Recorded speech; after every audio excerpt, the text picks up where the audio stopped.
स्वागत है आप सभी का आज के इस वीडियो में। और आ गए एक बार फिर से पीएम विश्वकर्मा योजना की नई अपडेट, नई जानकारी लेकर के, क्योंकि आप सभी के बहुत ज़्यादा कमेंट आ रहे थे। और अब प्रश्न ये है कि पीएम विश्वकर्मा योजना में कॉल तो आने लगी है ट्रेनिंग की, लेकिन जो कॉल आ रही है उसमें यह बताया जा रहा है कि जो अधिकारी हैं, जो भी टीम है, वो आपके घर पर आकर आपका काम, आपकी दुकान चेक करेगी।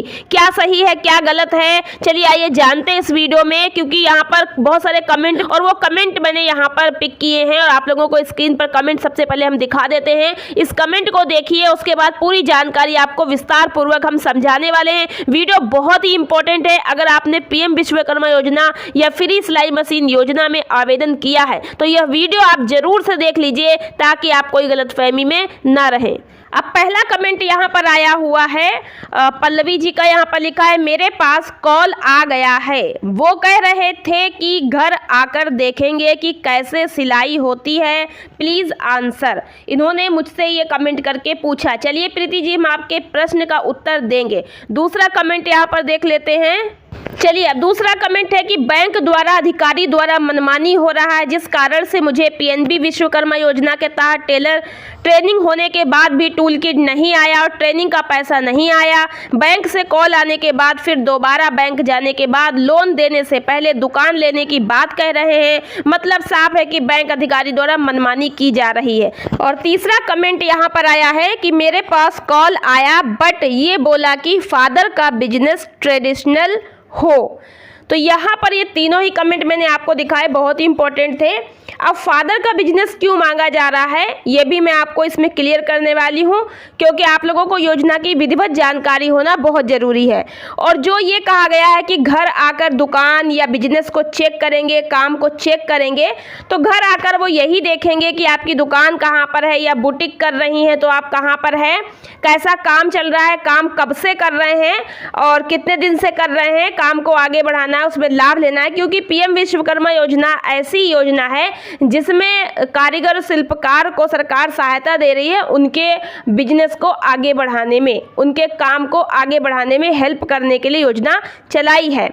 तो जो मशीन आप लेंगे उससे आप अपना कोई रोजगार करें, इसके लिए सरकार सहायता दे रही है। तो चलिए आइए जानते हैं योजना की पूरी विधिवत जानकारी कि क्यों जो है अधिकारी घर आकर चेक करेंगे और फादर का बिजनेस क्यों मांग रहे हैं, क्यों दुकान लेने के लिए कह रहे हैं। पूरी जानकारी अच्छे से समझ लीजिए, क्योंकि हमारे परिवार से भी एक लोग का फॉर्म पड़ा हुआ है, हमारी सिस्टर का, और उनके पास भी कॉल आया है और यही बताया है कि आपके घर पर आकर आपका काम सिलाई का चेक किया जाएगा। यह पीएम विश्वकर्मा योजना 2 प्रकार से चल रही है। अगर आप उत्तर प्रदेश के, जरूर से इस बात को ध्यान से समझिए और देखिए।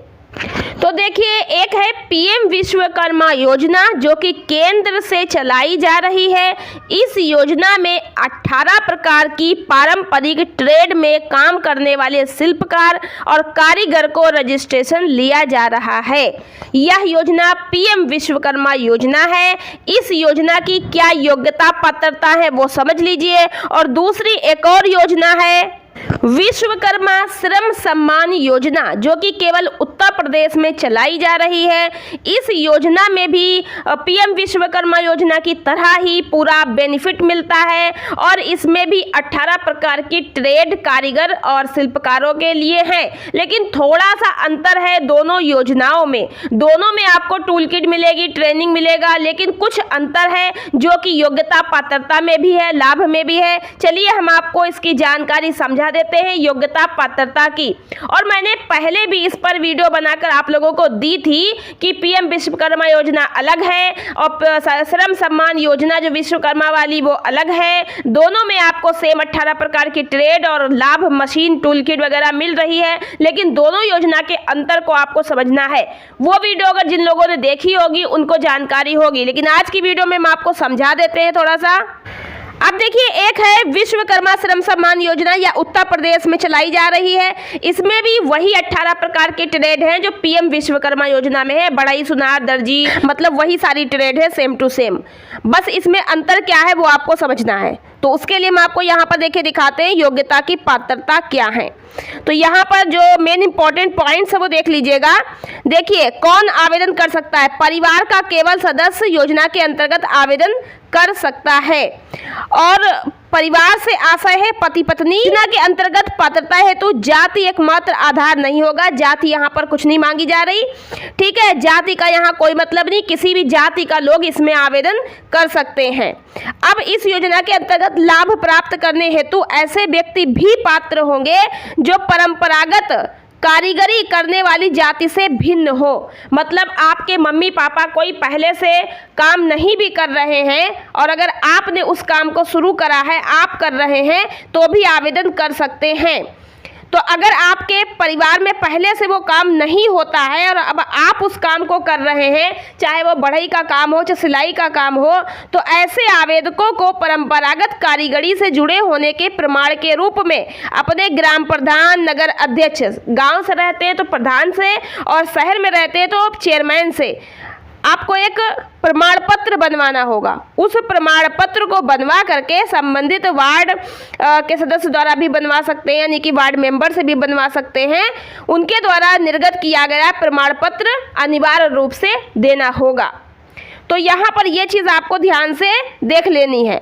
हस्तशिल्पी पहचान पत्र धारक परिवार के सदस्यों को यह प्रमाण पत्र नहीं देना। ये है विश्वकर्मा श्रम सम्मान योजना के पात्रों के लिए, ठीक है, योग्यता। अब बात करेंगे पीएम विश्वकर्मा योजना की क्या योग्यता पात्रता है।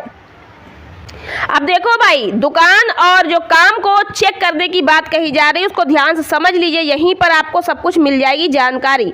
पीएम विश्वकर्मा योजना जो केंद्र से चल रही है उसमें क्या है, हाथ और औजार से काम करने वाला और योजना में उल्लिखित 18 परिवार आधारित पारंपरिक ट्रेडों में किसी एक में स्वरोजगार के आधार पर असंगठित क्षेत्र में लगा हुआ कारीगर एक शिल्पकार पीएम विश्वकर्मा योजना के तहत पंजीकरण के लिए पात्र होगा। मतलब कि यहाँ पर साफ साफ लिखा हुआ है भैया कि हाथों और औजारों से काम करने वाले वे कारीगर जो अपने परिवार के काम को आगे बढ़ा रहे हैं। यहाँ पर क्या लिखा है कि उल्लिखित 18 प्रकार की पारंपरिक ट्रेड में से किसी एक में, यानी कि जो अपने परिवार आधारित पारंपरिक ट्रेड को चला रहे हैं। अगर आपके परिवार में पहले से काम हो रहा है और आप उस काम को आगे बढ़ाए हैं, तभी आप पीएम विश्वकर्मा योजना में पंजीकरण के लिए पात्र होंगे। ये यहाँ पर साफ लिखा है। बाकी आपके परिवार में कोई भी हो सकता है, चाहे वो पति पत्नी हो, पति हो, पत्नी हो, उनके अविवाहित बच्चे हो, ये कोई भी आवेदन कर सकते हैं, यहाँ पर साफ लिखा हुआ है। ठीक है, अगर पापा आपके काम करते हैं तो आप भी भर सकते हैं फॉर्म है, या परिवार में कोई भी भर सकता है। तो इसी कारण से आप लोगों को कहा गया है कि घर आकर जांच होगा आपके काम का, दुकान का, क्योंकि आपने अगर पीएम विश्वकर्मा योजना में आवेदन किया है तो आपके दुकान और आपके काम की जांच होगी, क्योंकि जो लोन आदि दिया जाएगा वो आपके काम को देखकर दिया जाएगा। और विश्वकर्मा श्रम सम्मान योजना की अलग पात्रता है, उसमें अगर आपका पहले से कोई नहीं है तो आप सर्टिफिकेट बना के भी लगा सकते हैं और योजना का लाभ ले सकते हैं। आशा करते हैं कि ये आपको क्लियर तरीके समझ में आ गया होगा कि आपको कॉल करके ऐसा क्यों बोला गया है। अब आप दोनों ही योजनाओं को भली भांति समझ गए हैं, दोनों की योग्यता पात्रता समझ गए हैं। तो आशा करते हैं वीडियो आपको समझ आई होगी। वीडियो पसंद आई लाइक और शेयर करें, चैनल को सब्सक्राइब कर ले, बेल आइकन को प्रेस कर ले। मिलते हैं नेक्स्ट वीडियो में। आज के वीडियो में इतना ही, धन्यवाद।